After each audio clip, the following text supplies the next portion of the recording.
राजा कृष्णदेवराय समय समय पर कारागृह का निरीक्षण करते रहते थे।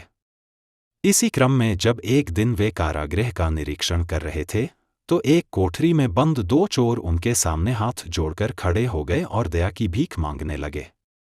वे कहने लगे, महाराज, हम चोरी में माहिर हैं, चोरी के हर पैंतरे जानते हैं, राज्य के चोरों के बारे में जानकारी रखते हैं। यदि आप दया कर हमें छोड़ देंगे तो हम आपके गुप्तचर बन उन चोरों को पकड़वाने में आपकी सहायता करेंगे। महाराज ने उन दो चोरों को छोड़ तो दिया, एक शर्त भी रख दी। शर्त अनुसार उन्हें तेनालीराम के घर से बहुमूल्य वस्तुओं की चोरी करनी थी। सफल रहने पर उनकी महाराज के गुप्तचर के रूप में नियुक्ति निश्चित थी, लेकिन असफल रहने पर उन्हें फिर से कारागृह में बंद कर दिया जाना था। दोनों चोरों ने महाराज की शर्त स्वीकार कर ली।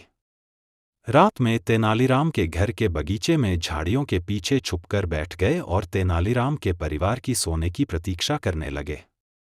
रात का भोजन ग्रहण करने के बाद तेनालीराम रोज की तरह अपने बाग में घूमने निकला तो उसे झाड़ियों के पीछे कुछ हलचल महसूस हुई। तेनालीराम तीव्र बुद्धि का था।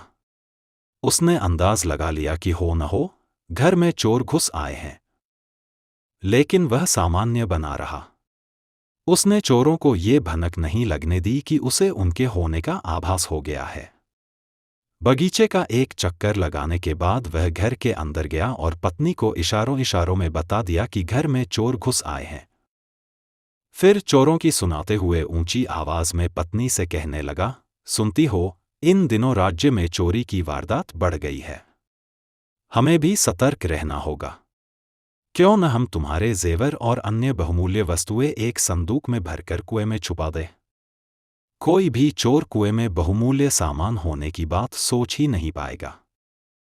पत्नी ने हामी भर दी।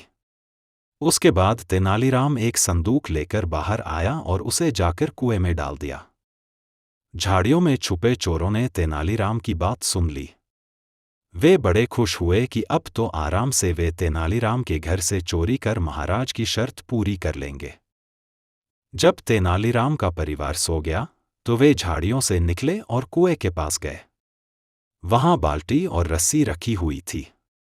बिना देर किए वे बाल्टी से कुएं का पानी निकालने लगे और बगीचे में फेंकने लगे।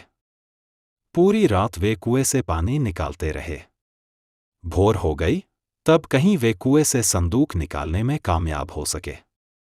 संदूक बाहर आ जाने के बाद उन्होंने खुशी खुशी संदूक खोलने लगे, लेकिन जैसे ही संदूक खुला उनके आश्चर्य का ठिकाना नहीं रहा।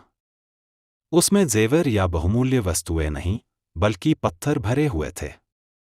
उन्हें समझते देर नहीं लगी कि वे तेनालीराम द्वारा मूर्ख बनाए जा चुके हैं। तेनालीराम भी तभी उठ चुका था। वह चोरों के पास गया और अपने बगीचे को सींचने के लिए धन्यवाद देने लगा। दोनों चोर बहुत शर्मिंदा हुए। तेनालीराम ने महाराज के सैनिकों को बुलवा भेजा था। कुछ ही देर वे तेनालीराम के घर पहुंच गया और दोनों चोरों को ले जाकर कारागृह में डाल दिया गया।